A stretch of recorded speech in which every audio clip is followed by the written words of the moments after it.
தமிழொலி நேயர்களுக்கு வணக்கம். இன்றைய காலை நேர தலைப்புச் செய்திகள்.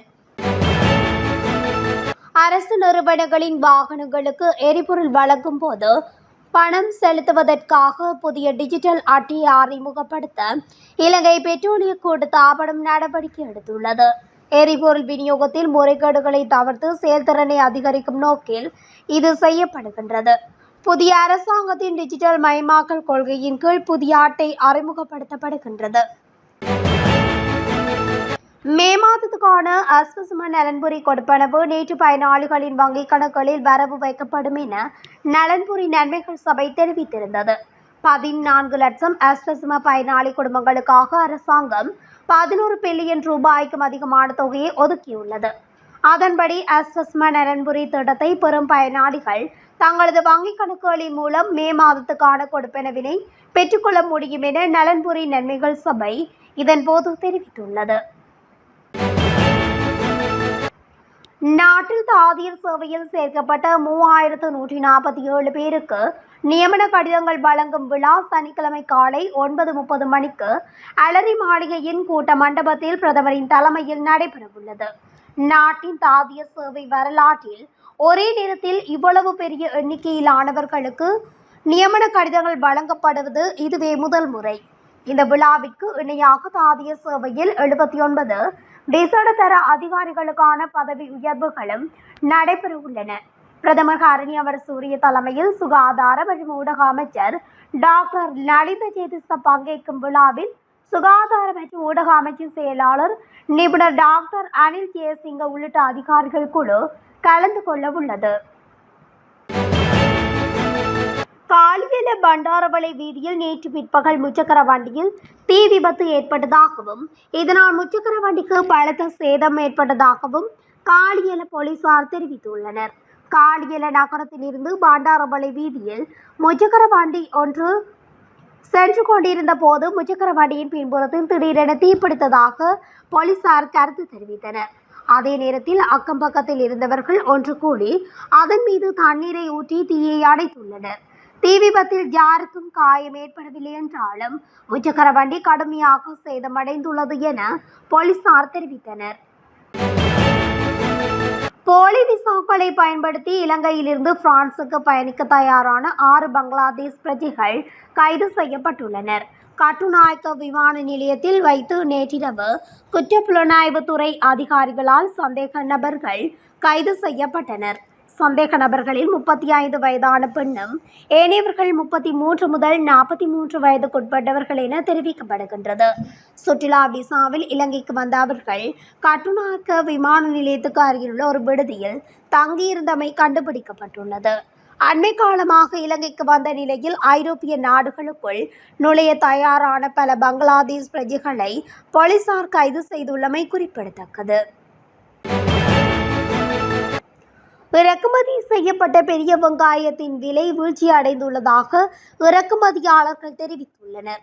இதன்படி இறக்குமதி செய்யப்பட்ட பெரிய வெங்காயத்தின் 1 கிலோ மொத்த விலை 80 ரூபாவாக குறைவடைந்துள்ளதாக தெரிவிக்கப்படுகின்றது. கடந்த பண்டிகை காலத்தில் 1 கிலோ பெரிய வெங்காயத்தின் சில்லறை விலை 280 ரூபாவாக உயர்ந்திருந்தது.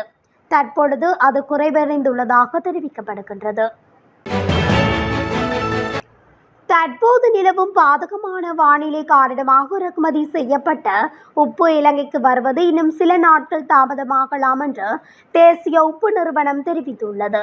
தற்போதைய உப்பு பற்றாக்குறைக்கு தீர்வாக இந்தியாவிலிருந்து இறக்குமதி செய்யப்பட்ட உப்பு மே 21ஆம் தேதி இரவு இலங்கைக்கு வர திட்டமிடப்பட்டிருந்தது.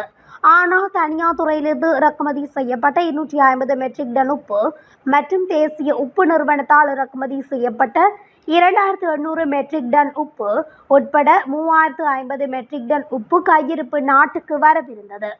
இருப்பினும் பாதகமான வானிலை காரணமாக உப்பு இறக்குமதி சில நாட்களுக்கு தாமதமாகலாம் என்று தேசிய உப்பு நிறுவனம் தெரிவித்துள்ளது. நாடாளுமன்ற ஊழியர்களின் மாதாந்திர உணவு கட்டணத்தை அதிகரிக்க நாடாளுமன்ற அவைக்குழு முடிவு செய்துள்ளது. அதன்படி நாடாளுமன்ற நிர்வாக அதிகாரிகளின் மாதாந்திர உணவு செலவு 1500 முதல் 4000 ரூபாவாகும். அத்துடன் நாடாளுமன்ற பொது ஊழியர்களுக்கான மாதாந்திர உணவு கட்டணம் 100 ரூபாவாக உயர்த்தப்பட்டுள்ளது. 1000 முதல் 3000 வரை தற்போது நாடாளுமன்றத்தில் சுமார் 1000 ஊழியர்கள் பணியாற்றுகின்றனர். கடந்த காலத்தில் நாடாளுமன்றத்தில் மொத்த உணவு செலவுகள் 225 உறுப்பினர்களிடையே பிரிக்கப்பட்டு கணக்கிடப்பட்டதாக காணப்பட்டது. அடுத்ததாக நீர்க்கட்டணத்தை அதிகரித்து அரசாங்கம் மக்கள் மீது சுமையேற்ற இருப்பதாக எதிர்க்கட்சித் தலைவர் சஜித் பிரேமதாச குற்றம் சுமத்தியுள்ளார். தமது எக்ஸ் தளத்தில் அவர் இது தொடர்பான பதிவொன்றையிட்டுள்ளார். அரசாங்கம் மின்சார கட்டணத்தை 33% குறைக்கவிருப்பதாக உறுதியளித்தது. ஆனால் அதற்கு மாறாக 18.3% மின் கட்டண அதிகரிப்புக்கு இலங்கை மின்சார சபை யோசனை முன்வைத்திருந்தது. மின்சார கட்டணம் அதிகரிக்கப்பட்டதும் நீர்க்கட்டணம் அதிகரிக்கும் என்று தெரிவிக்கப்படுகின்றது. அது நிகழும் பட்சத்தில் கடுமையான சுமைக்கு உள்ளான மக்கள் மேலும் சுமைக்கு உள்ளாக்கப்படுவார்கள் என்று சஜித் பிரேமதாச இதன் போது குறிப்பிட்டுள்ளார். 167 உள்ளூராட்சி மன்றங்களுக்கான உறுப்பினர்களை நியமிப்பது தொடர்பான வர்த்தமானி அறிவித்தல் வெளியிடப்படும் என தேர்தல் ஆணைக்குழு அறிவித்துள்ளது. கொழும்பில் இடம்பெற்ற செய்தியாளர் சந்திப்பில் வைத்து தேர்தல் ஆணையாளர் சமன் ஸ்ரீ ரட்நாயக்க நேற்று இதனை தெரிவித்தார். எஞ்சியுள்ள 178 உள்ளூராட்சி மன்றங்களுக்கான உறுப்பினர்களின் பெயர் விவரங்களை அனுப்பி வைக்குமாறு தொடர்புடைய கட்சிகள் மற்றும் சுயேட்சை குழுக்களுக்கு அறிவுறுத்தப்பட்டுள்ளதாகவும் அவர் குறிப்பிட்டுள்ளார்.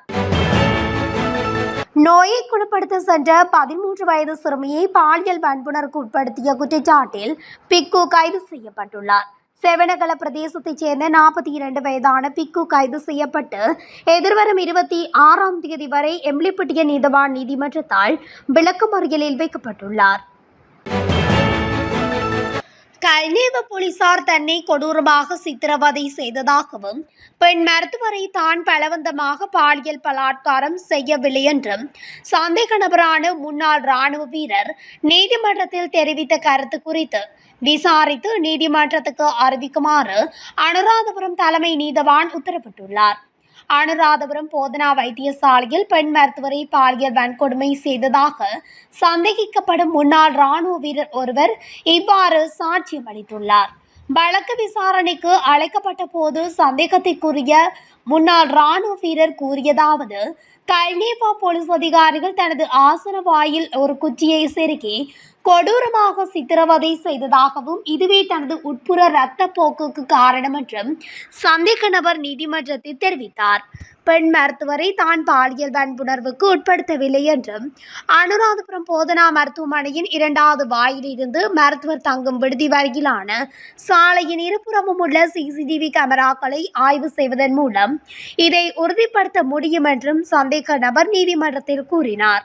சந்தேக நபரின் இந்த கூற்றை கவனத்தில் கொண்ட அனுராதபுரம் தலைமை நீதவான் அனுராதபுரம் உதவி போலீஸ் அத்தியட்சகருக்கு விசாரித்து நீதிமன்றத்தில் அறிக்கையிடுமாறு உத்தரவிட்டுள்ளார். நாட்டின் பல பகுதிகளில் இன்று மழை அல்லது இடியுடன் கூடிய மழை பெய்யக்கூடும் என வளிமண்டலவியல் திணைக்களம் எதிர்ப்பு கூறியுள்ளது. அந்த வகையில் மேல் சபரகமுவ, வடமேல், வடமத்திய, மத்திய மாகாணங்களிலும் காலி, மாத்தறை மாவட்டங்களிலும் அவ்வப்போது மழை அல்லது இடியுடன் கூடிய மழை பெய்யக்கூடும் என தெரிவிக்கப்பட்டுள்ளது. ஊவா மாகாணம் மற்றும் அம்பாறை மாவட்டத்தின் சில இடங்களில் மாலை அல்லது இரவில் மழை அல்லது இடியுடன் கூடிய மழை பெய்யக்கூடும்.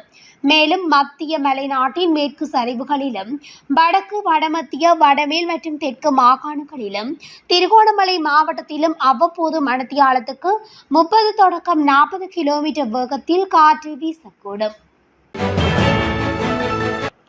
மாவனல்ல கொழும்பு கண்டி வீதியில் உள்ள பெலிகம்மன விகாரைக்கு முன்னால் காரொன்று பாதசாரி மீது மோதியதில் பாதசாரி உயிரிழந்துள்ளார். இந்த விபத்து சம்பவம் நேற்று இடம்பெற்றுள்ளது.